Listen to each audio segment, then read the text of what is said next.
Hey everybody, it's Bob at ILikeToMakeStuff. I got here with, I'm here with Frank Howarth, and before we get into that, I have a couple things I want to talk about. A new podcast that I'm a part of, me and David Picciuto and Jimmy DiResta. The three of us have started a podcast called Making It, and it's going to be bi-weekly. We have 2 episodes of it up. And it's not about woodworking. It's not about any specific skill or any specific medium or anything like that. It's really us talking about creativity and design and where we get our inspiration from. And we're going to try to keep it to about 30 minutes an episode, try to make it not too long. But it's really just talking about, how we get to where we end up projects and where we came from and all that stuff. So you can check that out at makingitpodcast.com. It's on iTunes. You can get it on Android. There's feeds on the website to get it, in whatever podcatcher you want to use. So we're having a lot of fun with it, and I hope you guys check it out and listen to it, and please let us know what you think. So, like I said, we're here tonight with Frank Howarth, and really excited. I have a lot of respect for Frank, both his woodworking abilities and his filmmaking abilities, and everybody's really excited. So, say hi, Frank. Hi. Hi. Thanks so much for being here. We really appreciate it. Thanks. We have a ton of questions in here already, so I may have to wade through these. It may take me a little bit. So I have a couple that I want to start out with for me personally, and then I'll look through the incoming questions while we go. So I think everybody knows you have a pretty significant visual style. It's different than a lot of other people on YouTube, woodworkers, doing a lot of stop motion, a lot of really interesting camera work. And so probably one of the questions that's in here and one that I had was, do you have a background in film, or is it just, where did that come from for you? Not in film per se. I've been into let me stop for a second. I'd like to say that I do have a little bit of a stutter for people that don't know. So I'll probably sound a little bit different than my videos. But yeah, no, my background's in my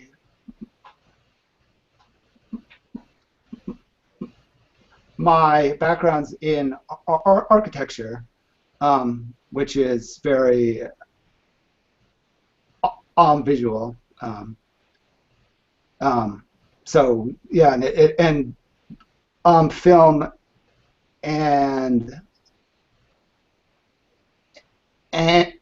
film and design go together really well. So Yeah, it makes sense. You obviously have an eye for, the architecture probably has a lot to do with composition and things like that. I'm sure you're trained in. But no specific film training, I guess. No. I did take a studio in graduate school that was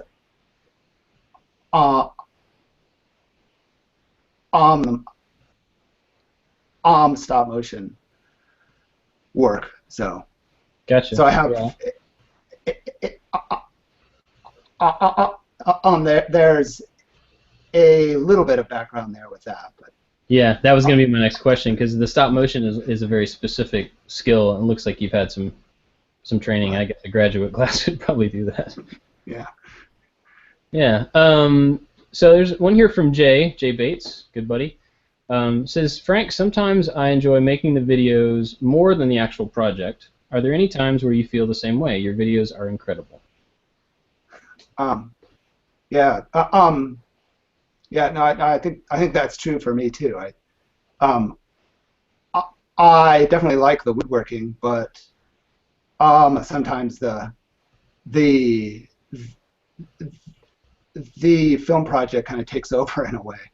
I've actually found it to get focused on the woodworking project. It helps to get started with the video project I've discovered.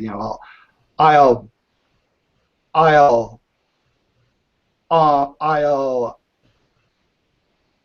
work on the I'll work on the woodworking project, for the day, and and shoot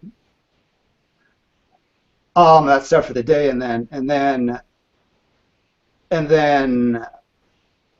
put it together every night, and that helps kind of focus what I need to get done, for that. Oh, we might have lost video for just a second. Yeah, so with that, when you plan out a project, do you plan out the filming part of it too? Like what sections are going to be stop motion? Do you kind of direct it ahead of time, or do you take it kind of shot by shot, say I'm going to be doing this thing, and so I'm going to shoot it this way? Oh, we might have lost Frank. Looks like he might be frozen.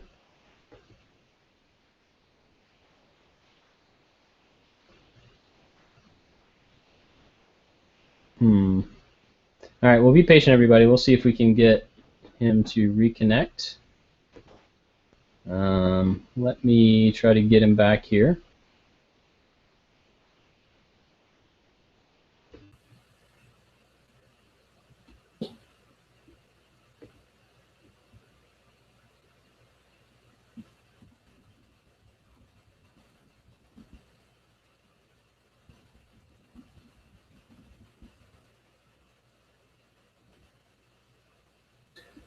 Well, he'll try to come back in. Let me look through the other questions and see if there's anything else that I can fill space on until he comes back in. And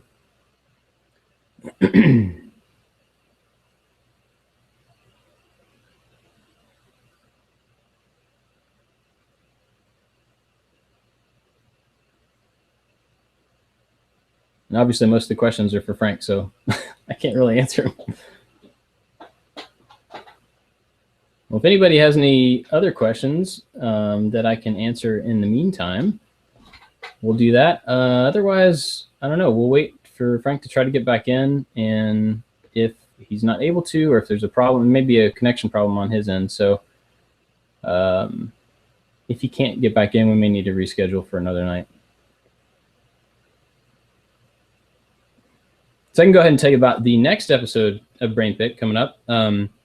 The date is going to be December 2nd, and it's going to be with April Wilkerson. I'm really excited to have April on. She's pretty awesome and has, in a very short amount of time, gone from someone who seemed very scared of YouTube and doing videos. She did some really nice videos at the beginning, but you could tell she just wasn't crazy about doing project videos. And now she's really comfortable, and she's doing some really, really good projects, and she's doing really well behind the camera, and in front of the camera. So I'm looking forward to have that. It's going to be on December 2nd. It's 3 weeks from tonight, so Tuesday night, 9:30 p.m. Eastern. Okay, there's one here. Bob, how do you have time to make your videos and be a dad? I have a really patient wife who knows how much I love this and how much I love producing content, and she just is gracious enough to give me time. And I work from home. That helps a lot. I do have a full-time job, but I work from home, so I'm able to take my breaks, lunch break, and right after work, I don't have a commute that eats up a lot of people's time. So those are times that I use to make my videos. So, and obviously, having kids is the, and so I have to be really careful about how I spend the time making videos and doing that stuff, and make sure it doesn't take away from my family. And it's a hard balance to find, but so that's how I do it. Don't know that there's any more. Oh, here's one for me. What am I currently working on? I'm actually in between things. I haven't started a new project. I'm doing a workshop this weekend at an event called Geekend here in Savannah, Georgia, and it's a kind of weekend technology entrepreneurship conference, and the theme is something to do with making. I can't remember exactly what the theme is. So I'm doing a workshop, and I'm going to show how to make my on-air sign that I've made in one of my videos, but I'm making one called Geekin, and we're going to make one in the workshop. And I'm going to let people that are there use the vacuum former to see how that works and to put together the box. I'm going to line it with an LED strip, and so they're going to get to figure that out. So it's going to be doing a project along with the talk that I have prepared about why problem solving and making can be a part of everyday life, and it's more of a mindset than a skill set. So some stuff like that. Let's see.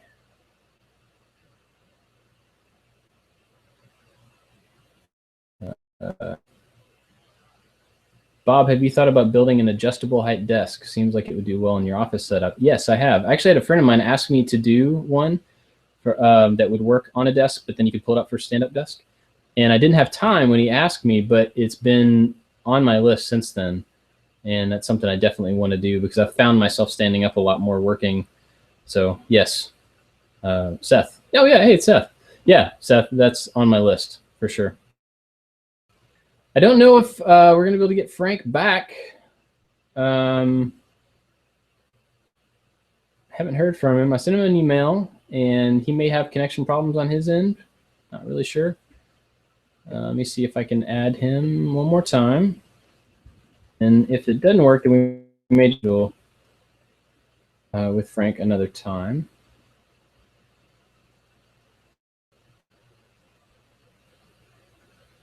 I mean, I'll be happy to answer questions and do a Q&A myself, but I know I'm in every one of these and I'm not quite as interesting. I understand that. I've had enough comments too much in these, so I got it. Let's see. Hey, Bob, have you finished modding your Shapeoko with a larger router? Oh, wait, where'd it go? I lost the question.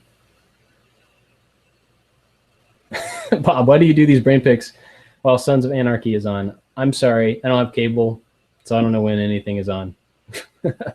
Sorry about that. Bob, who did your intro music? I did. I do all my music from all my videos. It's all original, and I am a musician. It's kind of simple electronic stuff that I do on the computer, but yeah, I do all the music. Hey, Joel. He just said, hey, Bob. Hey, Joel.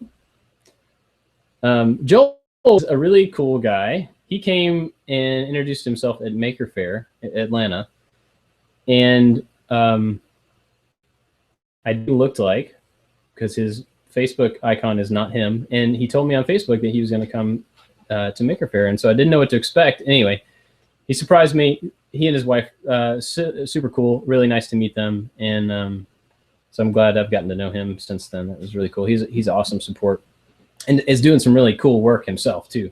So it's awesome to watch that happen.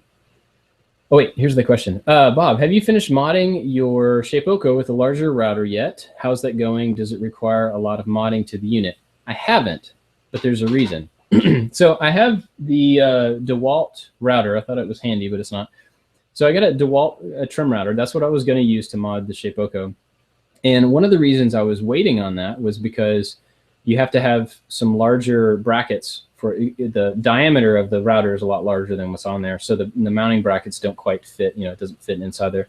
So instead of just cutting out of wood, I was going to wait till my 3D printer showed up, which I thought was going to happen last month. Then I was going to 3D print some things as an experiment. You know, 3D print some mounting brackets to put on there, and so I was waiting on all that stuff. Well, the printer's been delayed. It's going to be here, who knows when. And then since then, I've ended up getting one of the quiet spindles from Inventables that it's a spindle upgrade kit, you know, and it's a lot higher wattage spindle, a lot less run out, and it's made specifically for this type of setup. So it's equally weighted. The balance should be a lot better than if I were to use a trim router. So that's actually going to get here tomorrow, and so I'm going to spend the time in the next couple of weeks getting that installed. So I'm going to be doing some more upgrades to it, but that's the route I'm planning on going. Oh, Frank's back. Yay. Hey, Frank. Okay, am I back? Yeah, you're back. my machine just completely locked up. I've never had it do that before. Oh. Just completely frozen. I couldn't do anything. Welcome to Google Hangouts. That's what they do. Well, I'm glad you're back. I've been answering questions for myself. So let's get back to one for you. This is from Seth. Do you actively seek out commission work like the sushi restaurant and the jelly studios, or has it been word of mouth? Do you leave architecture behind completely for woodworking, or did you leave architecture behind completely? Love your videos. Thanks for making them. So 2 parts to that question. Yeah. Yeah. Thanks. Yeah. I've not I've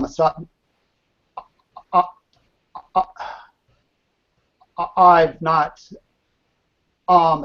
sought out work. It's all just stuff from friends mostly. You know, I have a network of people within the design world here, so it's you know, so that helps. So yeah, for now I've left working in an office behind, but that may not be for me. Gotcha. Yeah, I wasn't sure if you were still doing architecture or if that was a thing of the past. Yeah. Let's see. Well, one of the questions was, Frank, what do you do for a living? So obviously not architecture right now. Right. Yeah, I mean, what I'm doing for a living is on the videos, basically. Oh, wow. And that's kind of half my time, and then half my time's being a stay-at-home dad. So.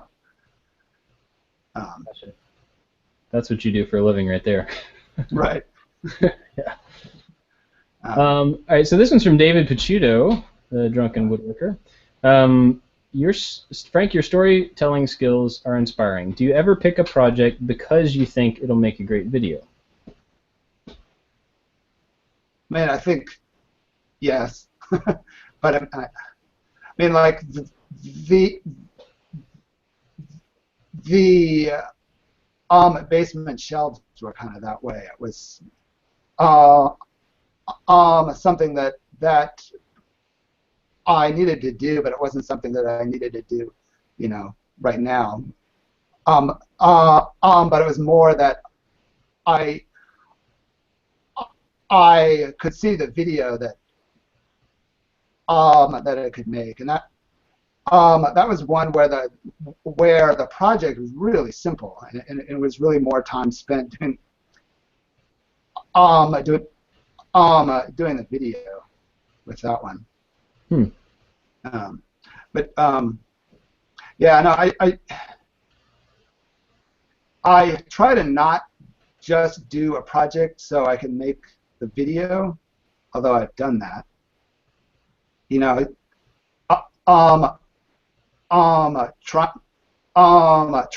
trying to do projects that that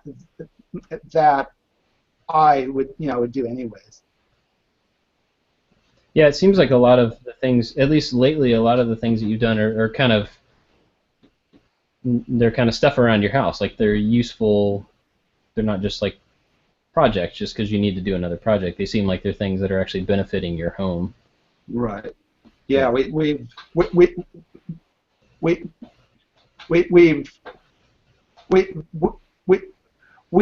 did the shop, and then we were sort of sick of doing house projects for a year or so. But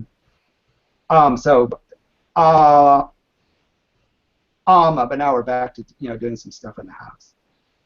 I don't want to make it so that's all I'm doing, because then you kind of get into a rut of because there's just endless things to do on the house.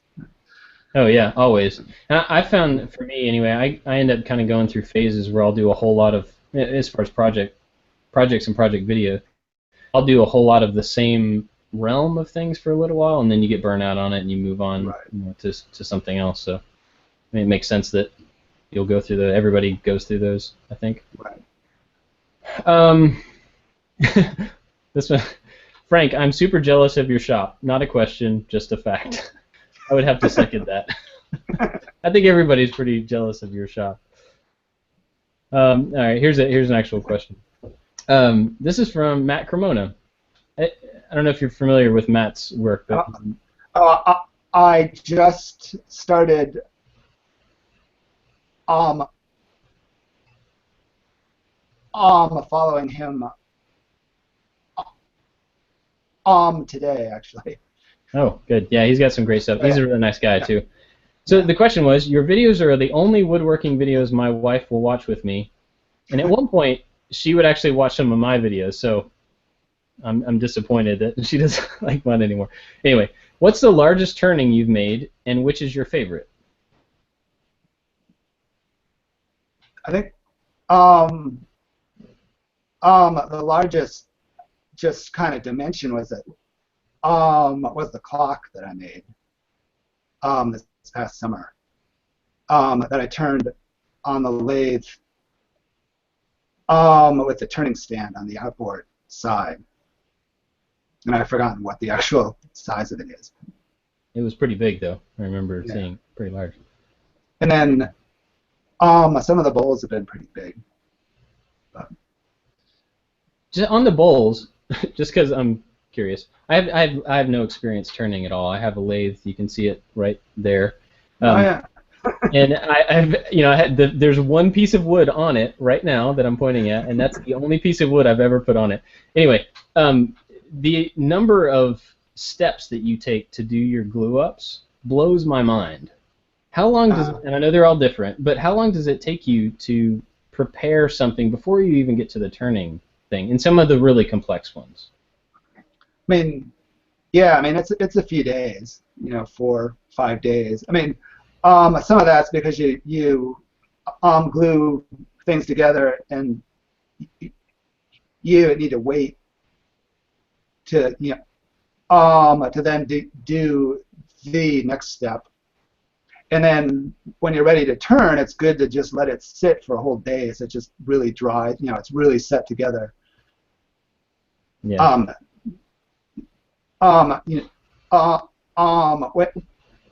When you're turning, you turn down that that glue surface, so it gets smaller and smaller as you're going. So you want it really set and ready to be turned.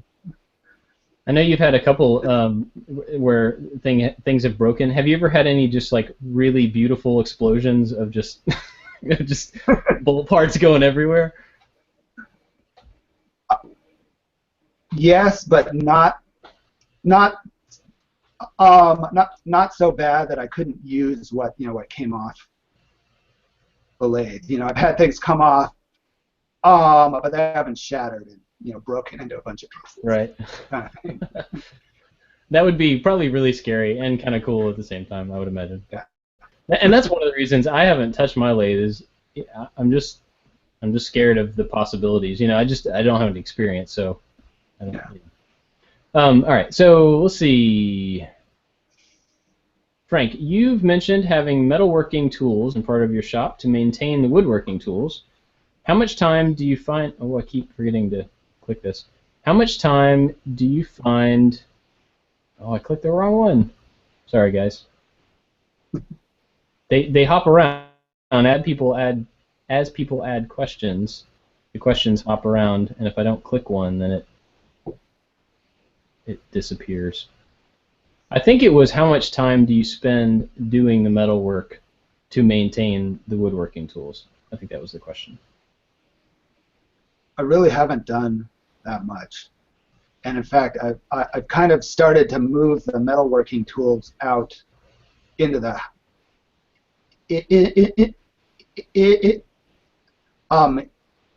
into our basement. Wow. So, I mean, I was finding that they were just kind of sitting and getting dusty. Oh, yeah. So that there's one one room in the basement that's got a little corner where I can set up the lathe, I hope, and kind of thing. But yeah, I haven't done a whole lot, and I haven't really been fixing the older stuff as much as I should be. Is it because stuff's not breaking, or it's just not a priority? Yeah. The stuff that I use seems to be working okay, so so there hasn't been a huge need. That's a good thing. Yeah. Let's see. Sorry, I'm normally more up on the questions. They're just popping around a lot here. This is for both of us, but more for you. How did you get into woodworking, and have you done it since you were young, or did it become a hobby later in life? I've definitely done it for a long time, but it hasn't really gotten serious until the last 10 or 15 years probably. My parents weren't makers or that type at all. So this is much more just me, I think, finding it. What drove you to, or I guess what caused you to start going that direction without having grown up in that? I liked shop class in high school, and then in college, in our studio building, we had a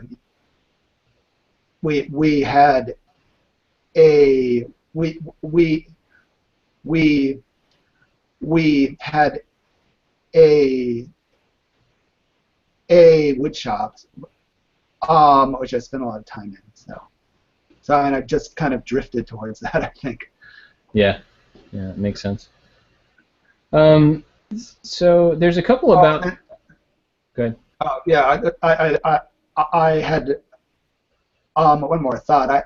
When I first moved here to Portland, I bought kind of a fixer house just because I could buy sort of more house if I got something like that. So it's so I spent 5 years fixing that up when I first moved here, which is kind of a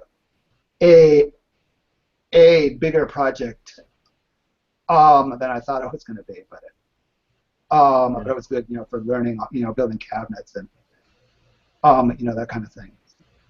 I think that's a pretty good excuse to buy tools too. Oh yeah. Yeah, a lot of people do that. Like, oh yeah, that rundown house seems like a great idea. Yeah. It is so much work. Was it like a major overhaul? No, the entire house, or just? Yeah, pretty much. Yeah. Yeah, the kitchen and the bathroom and yeah. Yeah. No. When I first moved in, my friend at the time told me it would take 5 years, and it just seemed like so much longer than it was going to take, and that he was joking, and it took 5 years to do it. Wow. Yeah, stuff like that seems like it could just keep going. Yeah. We bought our house. It was one of the reasons we bought it was because we didn't have to do anything to it. There were things that we could do, but Right. It was totally livable. We had another baby on the way and that type of stuff. And as soon as we got in here, we were like, oh, well, we should probably change that and that and that. So Yeah. 6 years in, we still have a big list of things to do. Right. So here's one about your tools. Do you dedicate the multiple table saws in your shop for different tasks? Dado setup, ripping. If a shop has space for it, would you recommend having more than one? Yeah, some tools, it's nice to have multiple tools because you can keep them set up for different tasks. And so in a way, it's a whole different tool when it's set up differently. And with the room, it's nice to just be able to walk up to something and just use it and have it, set up already. Yeah. I had thought that the saws, I would have one set up for cross-cutting and one set up for ripping, but during a project, it kind of goes back and forth, and they change, and I'll sort of use one way for a little bit, and and then that one's set up that way, so I'll change the other one, and so it's not real set as far as one being for this and one being for that kind of thing. Just being able to not have to change them all the time for every time. Yeah, that makes sense. That's one of the things that I tend to avoid certain types of joinery and things because I don't want to go through the setup of simple stuff like changing blades. And I guess that's just the laziness in me, but I could see that being really beneficial. Now you have multiple table saws. You also have multiple radial arm saws, right? Right, and it's the same kind of thing. I can keep one setup for dado sets or for dado cutting, and then one for just for cross cutting. Actually, are there any tools that you don't have multiples of? Because I know you have multiples of a lot of them. Well, like the lathe, I really only just have the one, and with a lathe, you really only need one. It's more things like chucks and that kind of stuff that you need multiple stuff with the lathe. Yeah, that makes sense. Yeah, I guess you do have probably a lot of different types, different sizes, and different configurations of chucks. Right. Frank, besides your obviously amazing set of large power tools, what is your favorite gadget tool you use in your projects? Huh. A pencil? Yeah. Do you have a favorite kind of pencil? How about that? No. I realized a long time ago that I would have lots of pencils in the shop, but they would just never be around. So I went to Costco and I got a huge package of pencils, and I keep that on a shelf in one spot. I know where that is. And then there's probably 50 pencils around the shop, but there never seems to be one when I need it, when I'm standing there and I need to make a mark on something. So I have my stash of pencils that that are just there, so they can just stop. I can walk over and just get a pencil when I need it. That's really funny that you say that, and I promise I did not plan this, but I have two of the same pencils laying right here because I bought a box of these black pencils so that I could see them, because they're black. They stand out against everything, and I have them spread out all over the shop for the exact same reason. But I happen to have two of them right here next to me. All right, let's see here. Your vintage tools are amazing. There's going to be a lot of tool questions because you have awesome tools. So which is your favorite and why? And I actually had the same question listed down because I know you have enough variation, even though you have multiples of like bandsaws, they serve very different purposes. So I was really curious if you have one that, kind of like this question, but one tool in general that seems to be like the most useful thing, like the thing that you, other than the lathe, I think you do a lot of lathe work, but is there something that you always go to that you almost always use on a project? Probably the big Powermatic table saw.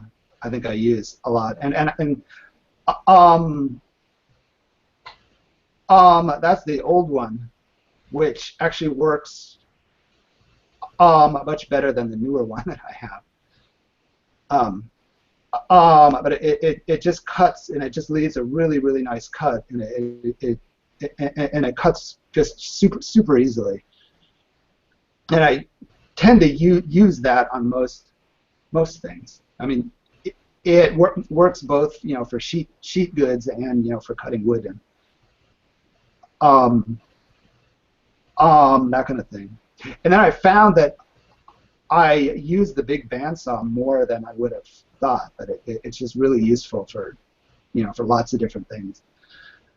It seems like it would just go through anything, and you could put just about anything through it because it's just the thread's so big. So yeah, I can imagine I would probably use that a lot too. Let's see, there was one here. I keep skipping around. Gosh, where'd it go? I mean, back to that question. I mean, I think it goes. Most projects go between the table saw, the joiner, the planer, the radial arm saw, and then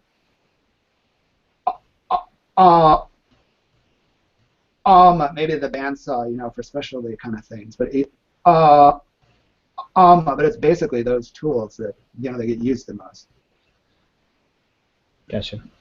So here's one on a different topic. How has your popularity on YouTube been for you? What's the best and worst part of it? I mean, it's definitely been fun, and it's been amazing. The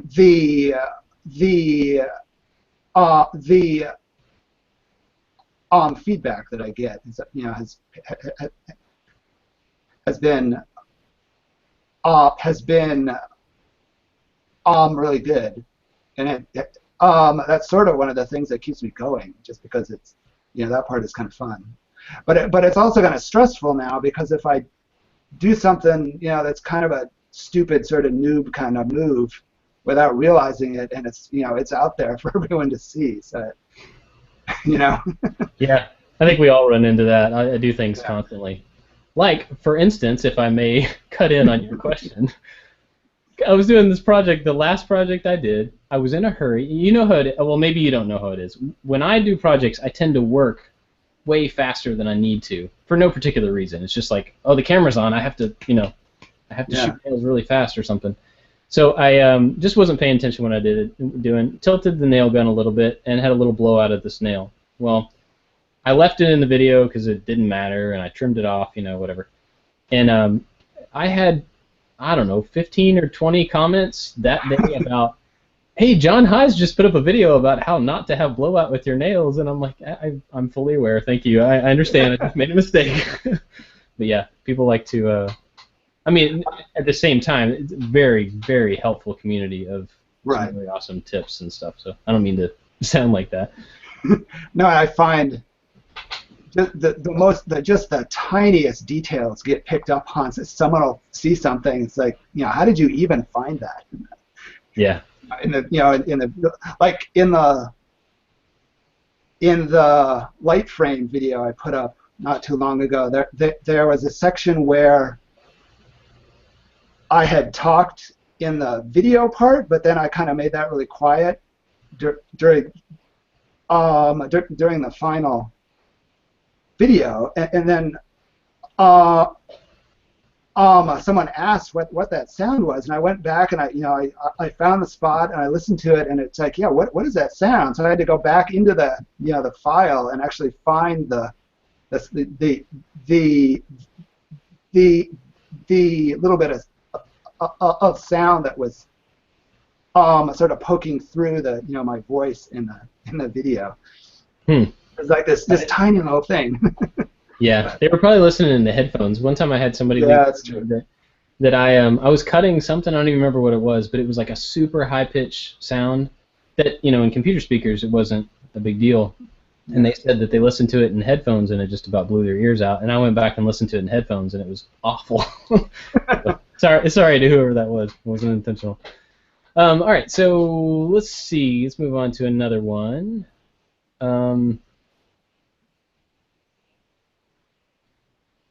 Back to your tools. I love your videos and see that you put these vintage industrial power tools. Where do you find all these tools? Scrounging around. I mean, the web is, been a great thing for, finding that kind of stuff. Are you actively looking for things all the time? Yeah, but I'm beginning to realize it's been a few years since I've really found anything. It's been, a little bit leaner, I think. Now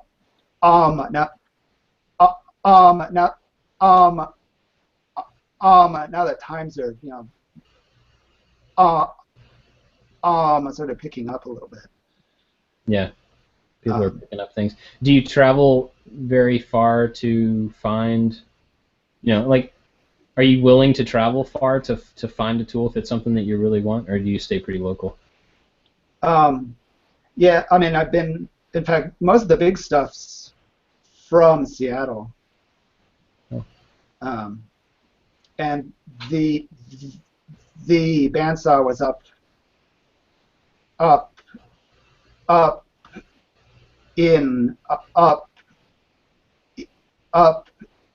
in Washington State, kind of in the middle of the state. So yeah, if it's something I really want, then I'll spend the time to go get it. Yeah, I mean, most of the stuff you have, I would think, would be probably worthwhile to. Right. Getting a cheap little Craigslist tool for a couple $100 is probably probably not worth the drive. But right. I've actually had a lot of. I guess it all just depends on where you live, because I've tried to find some vintage tools. I don't have room for anything really big, but just in the southeast, there's just very little available that I've been able to find. Now, from out here on the West Coast, it really feels like where you are is where the stuff is. Whereas out here, it's a lot thinner. But that may just be because it seems like that sitting out here. So. Yeah, grass is greener or something. Yeah, exactly. I probably would have said the same thing, that like everywhere but here has right. good stuff.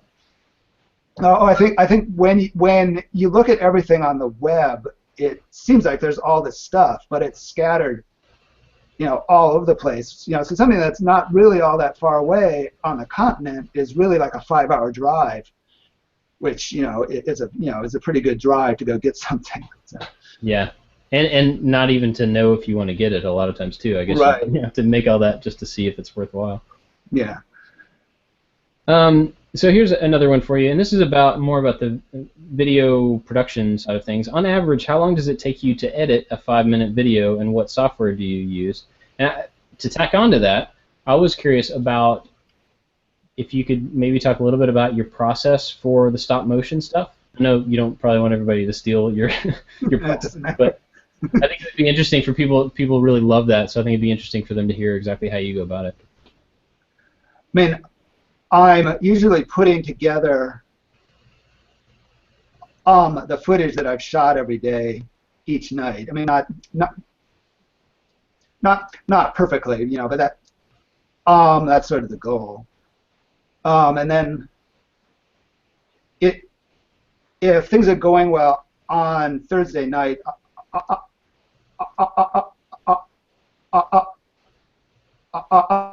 I'll do the narration track, and then lay that in on Friday, and kind of that. What I find really nice about doing it that way is I can tighten up the whole video to that track of me talking, and it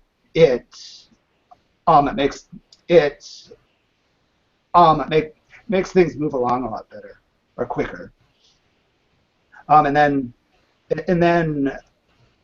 Friday night I'll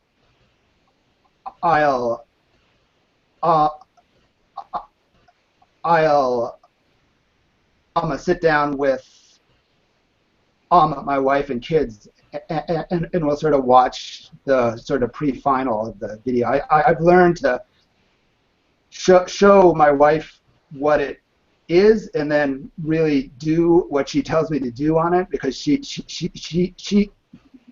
she's sort of a non-design, non-maker sort of set of eyes to watch it, to make sure it isn't, I'm doing stuff that's not making any sense, or that kind of thing. And then a Friday night, and then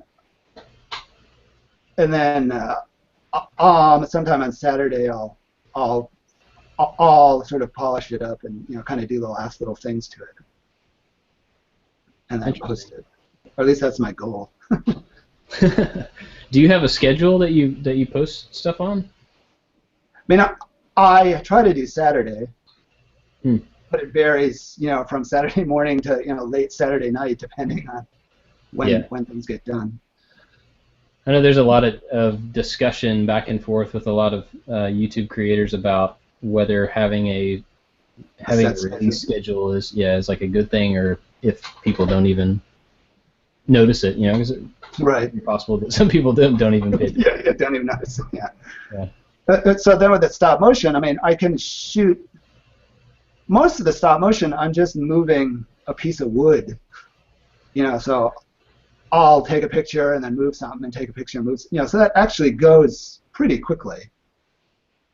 I mean, it's slower than shooting video, but it's not, I think, as long as, it would seem. And then I can run, I've set up a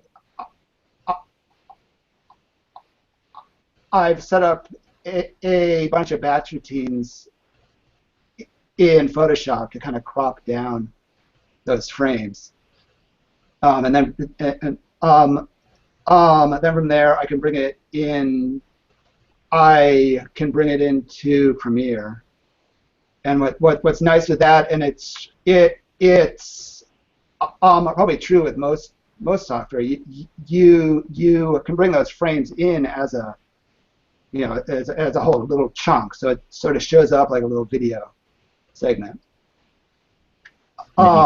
Retime and stuff from there. Right. Then you can kind of stretch it out or shrink it or whatever you want to do with the speed. So you use Premiere? Right. All of your software? Is that all you do all your editing in? Yeah, pretty much. Yeah. And it's an older version. I think it's 5. CS5, I think. But it does everything I need it to. So. Yeah. Here's a funny one, and I'm actually curious about this too. Have you been recognized on the street? Oh, once. Really? What was that like? I was taking my kids to an art class, and we were walking past the building, and this guy turns to me and says that he really likes my videos. And then and I said thanks, and he just kept walking, and by the time I realized what he was talking about, he was sort of down the street. It was funny. That's great. That's awesome.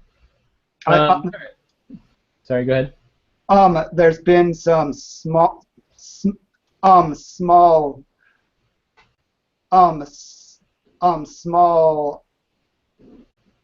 world stories that I've had where one of my kids' friends' parents at school came to me and said that one of his friends sent me this video that that he had to check out, and he watched it, and it was a chair video, and he said, "Hey, I know that guy," kind of thing. So yeah, I mean, and there's been 3 or 4 things kind of similar to that, but it's just kind of fun. So I'm curious about that whole being recognized, being whether it's in person or being sent around or anything.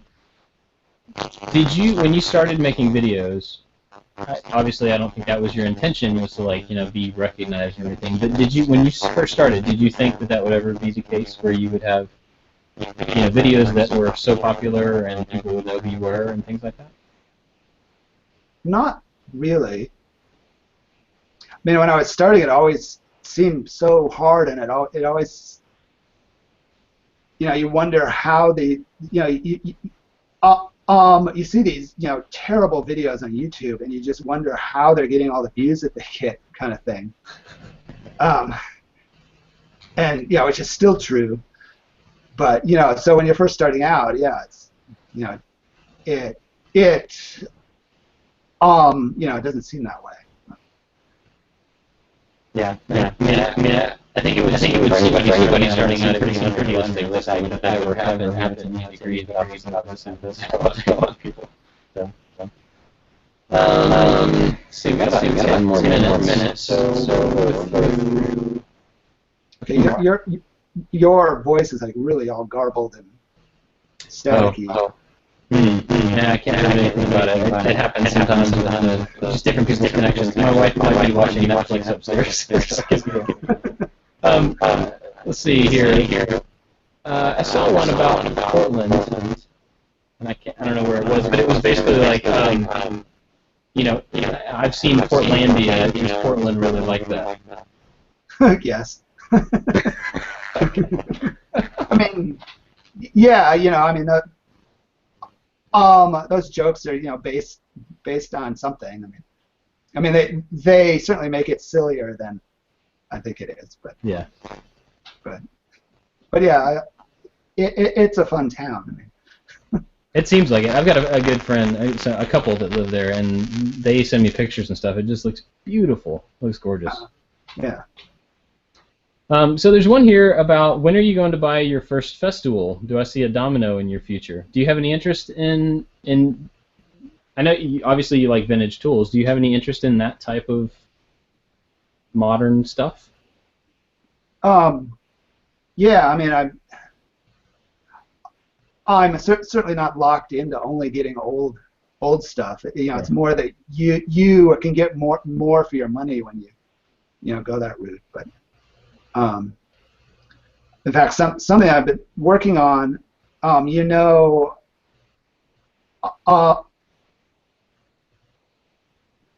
Matthias built his panel router thing. Yeah. Which we've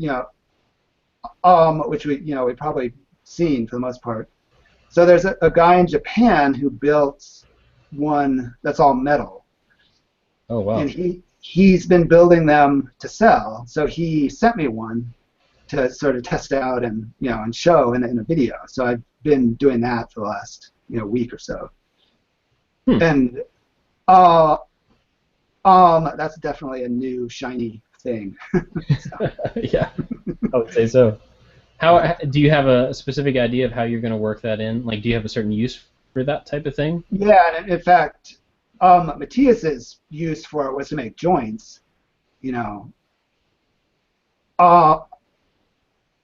mortise and tenons and finger joints and that kind of thing. But the thing that I'm trying to do with it is to cut shapes to make segmented turning pieces for bowls, so I can kind of break free of the the pattern that you get when you do a segmented bowl. I can start to cut out a curvy shape, and then stick in a curvy shape that fits that. Interesting. Wow. And from that, turn it down, and you get this funny shape that's in the pattern of the bowl. Huh. So will we see that pretty soon in one of your videos, or is it still a ways off? Yeah, I was hoping this week, but it may be next week or it may be after that. It depends on. It's been hard making my pattern perfect enough so that the shape, fits together good enough. Gotcha. Here's another one about a tool, and actually I'm interested in this because I've been looking at one of these too. Your disc sander is huge, and you seem to get a lot of use out of it. How did you end up with that, and did you start with a smaller one and find it restricting? Yeah, I guess I have a combination, belt sander, disc sander thing, and it's fine for little stuff, but yeah, it's small. No, that one was at Boeing, and I got it from them. So it was super well maintained, and it's it runs perfectly. What's funny is I had a shot at an auction to get a 36-inch double disc sander. Wow. I really wanted, but it went for more than I wanted to pay for it. But that's the thing that I would want to get is a big one, like a 30-inch one that's a double-sided one, so I can put a rough paper on one side and then a smooth paper on the other side, so I can use one side, to really take off material, and then a side, smooth things up. Would you consider making something like that? Do you have any interest in making a tool? Yeah, I've thought about that. Yeah.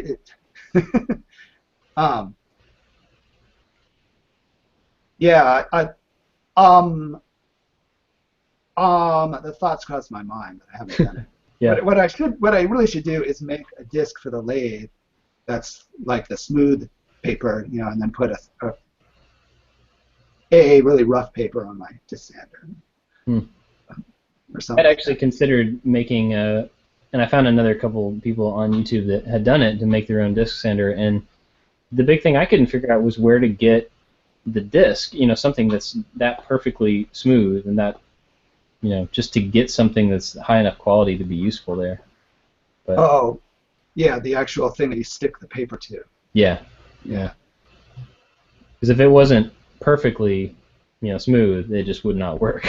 I wouldn't think. So. Right, and it can't wobble either. It has to be perfectly aligned. Right. Yeah, that's kind of true with most woodworking tools. The thing that it does is really, really simple, like a joiner or a table saw or a lathe. But what it needs to be is set up so it's perfectly, perfectly set, so it does its thing, perfectly, basically. Yeah, aligned and balanced and all the different. Right. Let's see. We got about 3 minutes, so see if I can find a couple more good ones here. There's there's some funny ones, but they're not actually a very good question. How did you first come to love French cleats? Hail the cleats, it says. I think when I was setting the shop up, I started to use them in there, and it's just so nice that you can just sort of stick something on it. It just hangs, and they're really strong, and they're, you can move stuff around. Just pick up whatever it is and just move it. No, when I was working in the office, a friend of mine there told me about that system. It seemed to make really good sense. Yeah, definitely. You did your pantry with all those, obviously. How's it been after having lived with that for a while?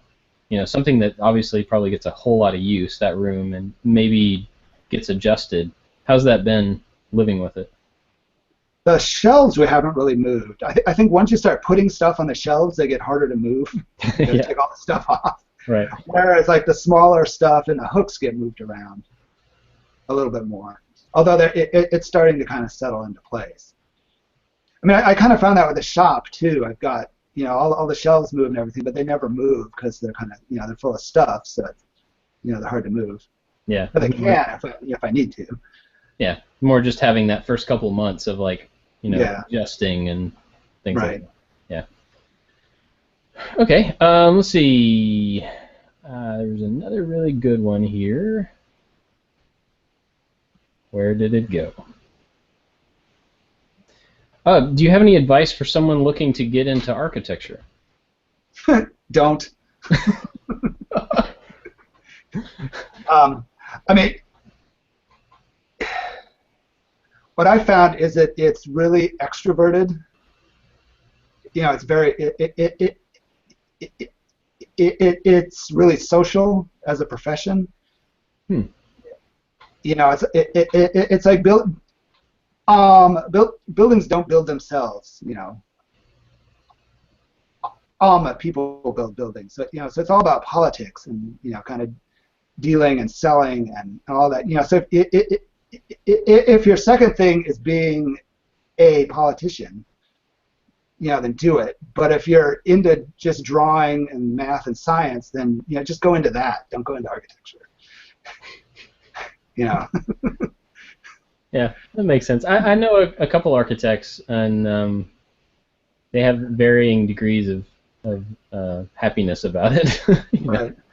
I mean, if you love, love the people aspect of it, then it's great. But it's like the design part is, a really small part of what you do every day. But, gotcha. All right, we'll do. Sorry, go ahead. No, Nothing. I'm done. Okay. It's 10:30. I don't want to keep you too long, but there was one more that I was kind of interested in, and I don't see it, but I just remember what it was. If you could do any job for one day, what would it be? I wouldn't mind going and seeing how some of these some of these film studios really work. You know, like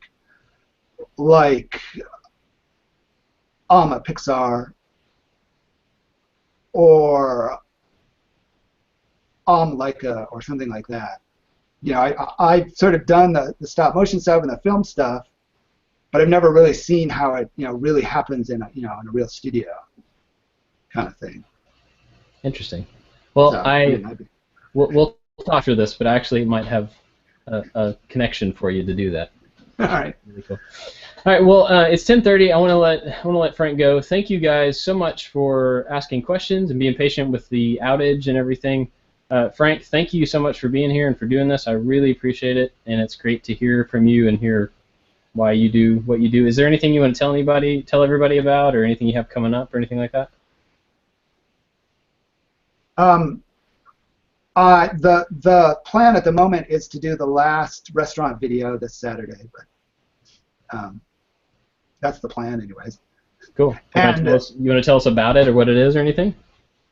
Well, I did. They sell sake on little trays with 3 glasses that sit in that tray. So they needed these trays made. So I made these little trays that have three little spots for the glasses to go. So it's sort of a production video where I'm making more than one thing. So I'm trying to sort of play that up towards the end, where there's sort of lots of time lapse of things getting made and stacking up and that kind of thing. Awesome. Cool. I'm looking forward to it. Well, thank you again, and thanks to everybody for watching. Don't forget to check out the new podcast, makingitpodcast.com. It's me and David Picciuto and Jimmy DiResta. And then 3 weeks from tonight, next BrainPick with April Wilkerson. And so thanks, guys, and we'll see you next time.